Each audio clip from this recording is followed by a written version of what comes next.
Olá, olá, sejam todos muito bem-vindos e bem-vindas ao primeiro episódio do projeto Biogel Conversando e dando início ao Biogel Conversando na Pós, que é quando a gente vai entrevistar um pouco os, os membros do grupo de pesquisa em estrutura dinâmica e conservação da biodiversidade, da geodiversidade, da biodiversidade do Biogel. A gente vai dar continuidade às conversas, né, com os membros do doutorado e do mestrado, né? Na semana a gente vai falar com o pessoal do doutorado. E hoje, para o primeiro dia, né, para o episódio um do Biogel Conversando, a gente recebe a Raíza, né, a Raíza que é membro do Biogel, né, e é pesquisadora do Laboratório de Geografia Física no Centro de Ciências Humanas e da Educação, FAED-UDESC, né, orientada pelo professor Jairo Valdati, que é coordenador do grupo de pesquisa. Então, bom dia, boa noite, Raíza. Eu acho que é boa noite para cá, bom dia para aí, e a gente vai te É. receber um pouquinho. Vou fazer uma apresentação rápida do currículo da Raíza, só para a gente ver en passant mesmo. Então, a Raíza é graduada em Geografia, né, pela Universidade Federal de Santa Catarina. Ela é mestre em Desastres Naturais e doutoranda do Programa de Pós-Graduação em Geografia, PPGG, também na Universidade Federal de Santa Catarina, UFSC. A Raíza é professora associada da Universidade da Tasmânia e integra o grupo de pesquisa em estrutura dinâmica e conservação da geodiversidade e biodiversidade do Biogel e é pesquisadora do Laboratório de Geografia Física na FAED-UDESC. Então, seja muito bem-vinda, Raíza, ao episódio um do Biogel Conversando. A gente recebe um pouquinho para que você fale dos teus trabalhos, das tuas pesquisas. Obrigada, Pedro. Obrigada pela apresentação. Bom, já fui muito bem apresentado, não preciso fazer isso de novo, então. Obrigada pelo convite. Bem legal estar aqui gravando o primeiro episódio. Espero que engaje para o YouTube do nosso laboratório, né? Divulgar a ciência é bem importante, então essas iniciativas são sempre muito legais, né? Colocar os alunos para divulgar as pesquisas, colocar os alunos para fazer as apresentações, como está fazendo. É importante para desenvolver nossas habilidades de comunicação também. E divulgar o que a gente tem feito sempre por trás dos panos, né? Ali trabalhando sozinho, muitas vezes é a pessoa e o orientador. E aí dá a nossa cara também para os artigos, né, que ficam lá publicados nas revistas. Alguém vê é, o nosso rosto e conhece a gente. Mas obrigada, então, pessoal. Como o Pedro comentou, eu sou doutorando em geografia e o meu foco de investigação é a geodiversidade e a conservação. E nessa apresentação eu vou compartilhar um pouquinho parte, né, da minha pesquisa, que ainda está em andamento, que investiga como a geodiversidade ela é reconhecida, estudada e integrada em unidades de conservação no Brasil e também em unidades em territórios especiais, né? Territórios que aqui eu chamo de territórios tradicionais. Bom, para as pessoas que estão assistindo e que não tem muita familiaridade com o termo, né? A maior parte dos alunos do Biogel sim conhece o termo, entende, estuda o termo, mas vou fazer uma breve introdução aqui dos conceitos, né, que eu trago na minha tese. Então, a geodiversidade é esse termo coletivo que vai descrever a variedade natural de solos, de fósseis, de componentes e formas do relevo e variedade natural de rochas. No geral, todos os componentes abióticos, ou seja, aqueles elementos da natureza que não são vivos, né? E da paisagem também. Bem como todos esses processos associados a eles, e isso inclui, por exemplo, o conhecimento de processos dinâmicos, como deslizamentos, ou então funções de suporte do solo, por exemplo, que suportam a riqueza ou a ausência de espécies.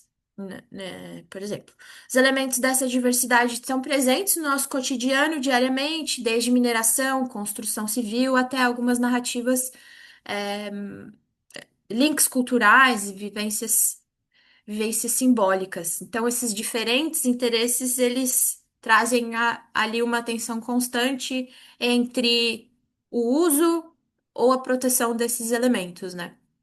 Então, até recentemente havia pouca atenção à geoconservação, mas a partir da década de 90 que tem se discutido como os elementos abióticos, é, não só com seus valores científicos, mas também seus valores culturais, estéticos, educativos, todos esses valores intrínsecos também, inclusive, devam ser considerados e conservados como geopatrimônio. Mas eles não são tão atrativos, continuam muito menos atrativos, né? Mesmo ainda tendo expandido muito os conceitos de geoconservação e as iniciativas, continua ainda muito é, anulado e não recebe a mesma prioridade de conservação pelos seus valores intrínsecos, como as espécies bióticas, né? Animais, plantas, por exemplo. É nessa na pesquisa científica, por exemplo, esse cenário é bem explícito. Quando a gente pesquisa os termos em inglês, né, Geodiversity e Biodiversity, Google Acadêmico traz para a gente aí 3 milhões de estudos relacionados à biodiversidade e 21 mil estudos relacionados à geodiversidade. É uma pesquisa básica aí para, né, dar um panorama assim do tanto que a biodiversidade é pesquisada internacionalmente comparado com a geodiversidade. Em português, né, os termos em português apresentam essa mesma discrepância. 11 mil trabalhos para geodiversidade, 729 mil trabalhos abordando a biodiversidade. Para entender um pouco esse desafio no Brasil, ou até mundialmente, né? O desafio da geoconservação é legal comparar com as políticas públicas, financiamento, estratégias de proteção relacionadas à biodiversidade e com a geodiversidade. Em termos de políticas públicas, a biodiversidade ela conta com essa política regulamentação mais robusta, amparada por acordos internacionais, marcos legais, o SNUC, Sistema Nacional de Unidades de Conservação muito bem consolidado no Brasil, a Lei da Mata Atlântica, uma estratégia nacional voltada à conservação. Por outro lado, a geodiversidade ela ainda depende de proteção indireta. Por exemplo, claro, né, os geoparques têm feito um trabalho muito interessante nessa questão de divulgação e proteção da geodiversidade, e através das unidades de conservação que possuem esses elementos, mas que, no geral, as unidades de conservação brasileiras, elas são conservadas pelo seu caráter biótico e não pelo seu caráter abiótico. Quanto a financiamento em termos de receber recursos, a biodiversidade está aí beneficiada por fundos internacionais bem estruturados, o Banco Mundial, além de mecanismos nacionais como o Fundo Amazônia, incentivos fiscais de pagamento de serviços ambientais. E a diversidade aí, né, apresenta essa limitação de recursos e a maior parte do financiamento vem de projetos acadêmicos científicos, de ONGs, um pouco aí de geoturismo, mas ainda em evolução no Brasil. E não há até o momento fundos estruturados exclusivos à geoconservação. Quanto às estratégias de proteção, a biodiversidade é protegida por meio de uma rede de unidades de conservação, já como falei anteriormente, corredores ecológicos, programas de pagamento por serviços ambientais. Ações mais estruturadas mesmo, de restauração ecológica também. A geodiversidade, principalmente hum, dentro dos geoparques, né, essas estratégias de proteção, unidades de conservação que reconhecem, entendem do geopatrimônio, mas essas estratégias aí ficam mais voltadas à utilização para geoturismo ou para educação ambiental, como forma de valorizar esse patrimônio. No Brasil, nossas unidades de conservação, elas acabam sendo um aliado aí na geoconservação, indiretamente, né? Porque a maioria das unidades de conservação foram e ainda são criadas principalmente pela presença de biodiversidade, né? E não geodiversidade. Então, esse é o tópico que eu venho pesquisando no doutorado. Nesse estudo, eu investigo a implicação das pesquisas científicas em geodiversidade, em áreas protegidas no Brasil, e em detalhe eu investigo e tento responder essas perguntas, né? Como é que a produção científica brasileira tem abordado a geodiversidade em áreas protegidas? Quais são os elementos abióticos que são priorizados e que estão sendo avaliados nessas pesquisas dentro de unidades de conservação? Onde estão essas pesquisas concentradas no Brasil, né? Quais as regiões? Também vejo que tem uma tendência aí em algumas regiões do Brasil e em algumas unidades de conservação também. Investigo se esses geossítios, se os geossítios já cadastrados no Brasil e reconhecidos no Sistema Nacional de Geossítios estão integrados nos planos de manejo dessas unidades e por fim, né, eu acho que o maior resultado seria quais são as ferramentas e de que forma a gente valoriza e a geodiversidade faz isso, quais as ferramentas que auxiliam na efetividade da geoconservação em áreas protegidas. Para responder a algumas dessas perguntas, eu realizei uma revisão sistemática de literatura, eu utilizei bases de dados Scopus e Web of Science e utilizei os termos geodiversidade, geopatrimônio, geoconservação, junto do termo áreas protegidas, tanto em inglês quanto em português, né, para tentar abarcar todos os textos que foram publicados em inglês, mas não em português, mas também o contrário, que foi publicado só em português. Aí, a partir da leitura desses artigos, eu classifiquei eles individualmente, é, através do método abordado, o tema da pesquisa, a unidade de conservação, se existia ou não um plano de manejo, qual o elemento abiótico que esses pesquisadores estão mencionando. E aí, esses artigos, foram. Também agrupei todos esses artigos numa base de dados espaciais, cruzando unidades de conservação, o cadastro dos geossítios, né, dos geossítios brasileiro e regiões brasileiras e fiz aí as análises espaciais para tentar responder as perguntas que eu citei anteriormente. Então, os resultados mostram que os estudos de geodiversidade priorizam inventários e índices quantitativos no Brasil. Essas pesquisas focam na avaliação dos valores, nesse caso, em geral, né, os termos, quando mencionam geodiversidade, eles estão associados a inventários e índices quantitativos.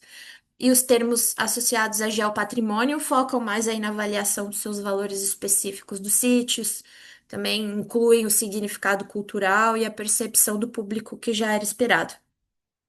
Apesar desses inventários serem importantes, eles acabaram aparecendo muito mais, né, do que os outros assuntos relacionados ao geopatrimônio, mais focados nos geossítios e no significado cultural. Então, a maior parte das pesquisas brasileiras pesquisa mais geodiversidade, não geopatrimônio.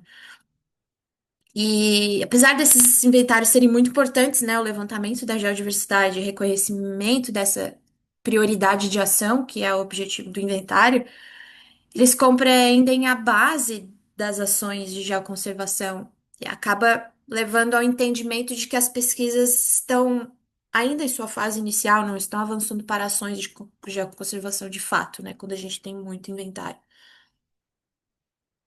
Quanto às categorias de unidades de conservação, apesar do Brasil ter o maior percentual de unidades de conservação em categorias de uso sustentável, né? No Brasil, as unidades de conservação são divididas em proteção integral e uso sustentável, e as de uso sustentável estão em maior área no Brasil.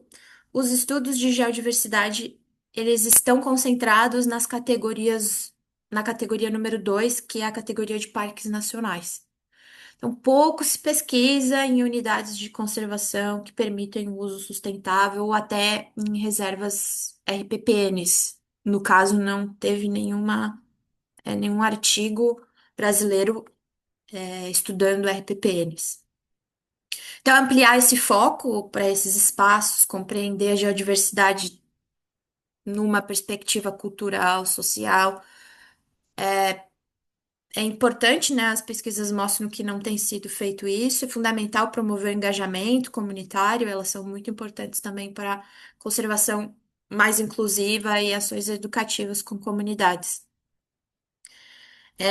Ainda quanto a questões regionais, as pesquisas estão bastante concentradas no sul e no sudeste, principalmente relacionadas à geodiversidade. Geopatrimônio começa a aparecer um pouco no Nordeste, mas não existem nenhuma pesquisa na Amazônia e no Centro-Oeste, nas regiões Norte e Centro-Oeste do Brasil.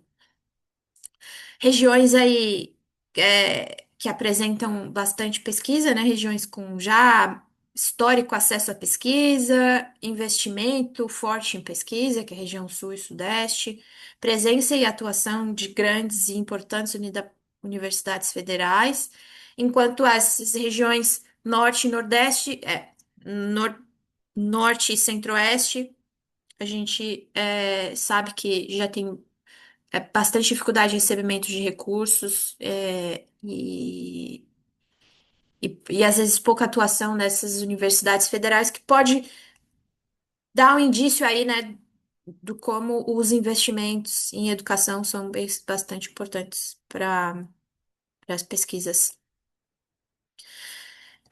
Também foi constatado que a maior parte dos estudos brasileiros em geodiversidade tem focado nos elementos geológicos, e aí deixando de lado elementos importantes, né? Eles são citados, mas bem pouco, assim, comparado aos elementos geológicos.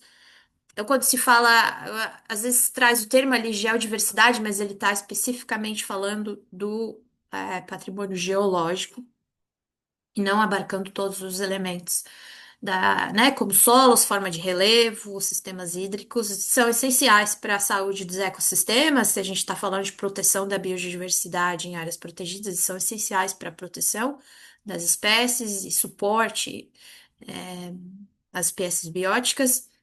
Integrar esses elementos aí é mais do que importante para a conservação da natureza de uma forma completa, né? Outro resultado desse cruzamento de dados, né, entre os geossítios registrados na plataforma GeoCit, que é o sistema oficial de cadastro e quantificação de geossítios geológicos e paleontológicos do Brasil, que a sua inclusão, a falta de inclusão efetiva dos geossítios nos planos de manejo, né, dessas unidades. Em muitos casos, mesmo quando já o sítio está formalmente reconhecido, mapeado na plataforma, essa informação não foi incorporada no plano de manejo, né? Ou seja, no planejamento, na gestão, basicamente, das áreas protegidas. Um exemplo positivo de inclusão de geossítios no plano de manejo é o Parque Estadual Turístico do Alto Ribeira, que é o PETAR, onde 19 geossítios registrados no Geocity estão claramente citados no plano de manejo.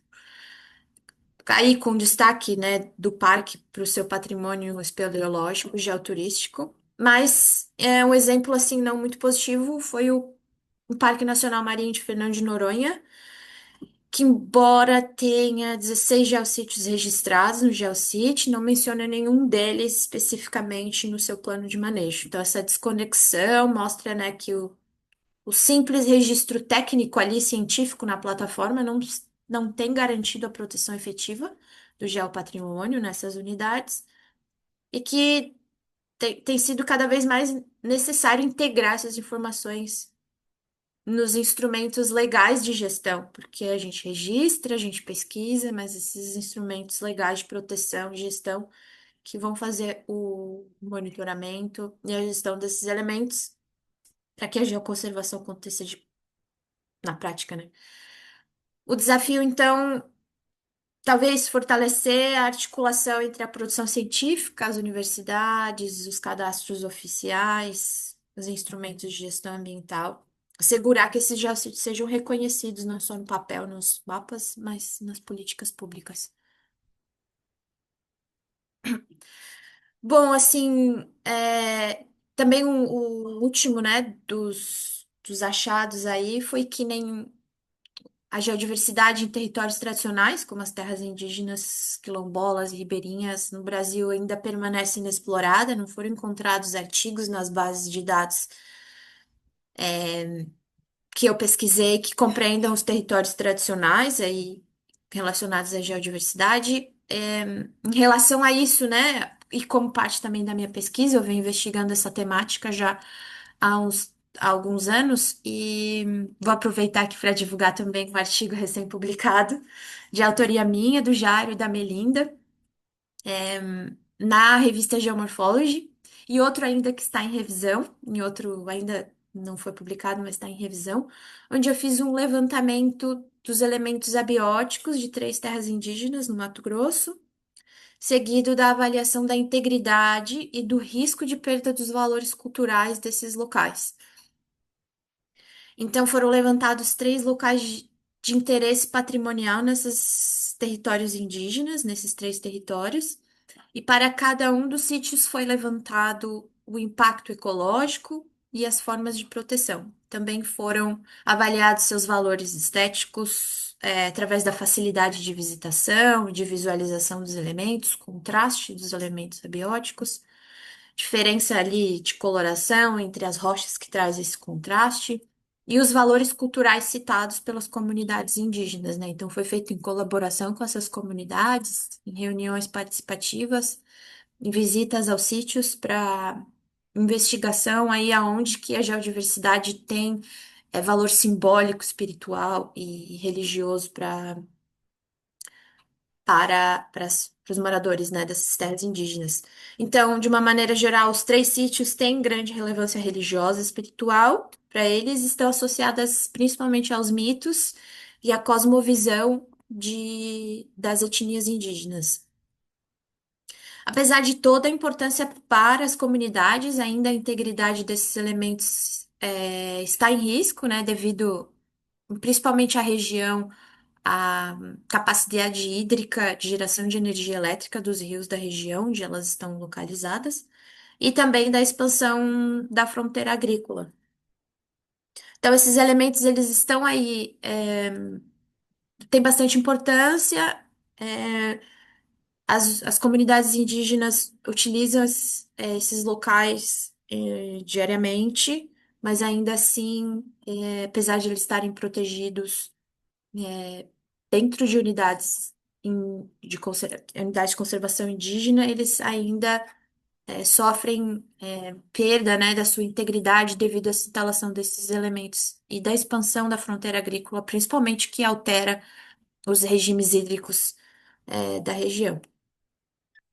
Através dessa análise, a gente aponta que é necessário métodos alternativos de valorização geocultural, porque utilizamos um método único, a princípio existente, de valorização geocultural, ele está na Europa, então métodos alternativos são necessários, né, que a gente saia é, dessa do bolha ali eurocentrista e que a gente usa esses métodos e aplica eles em comunidades indígenas. Então, métodos alternativos a isso são necessários, que considere principalmente as comunidades indígenas, não só elas, mas ribeirinhas tradicionais, como protagonistas na elaboração desses métodos, principalmente.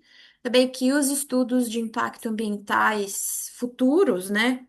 Pelo menos os futuros, de futuros empreendimentos considerem, além da integridade, que muitos consideram, né? Ali a geodiversidade está sempre dentro dos elementos da geografia física, elementos físicos, como chamam nesses impactos ambientais, mas que considerem a integridade, a relação desses elementos da geografia física com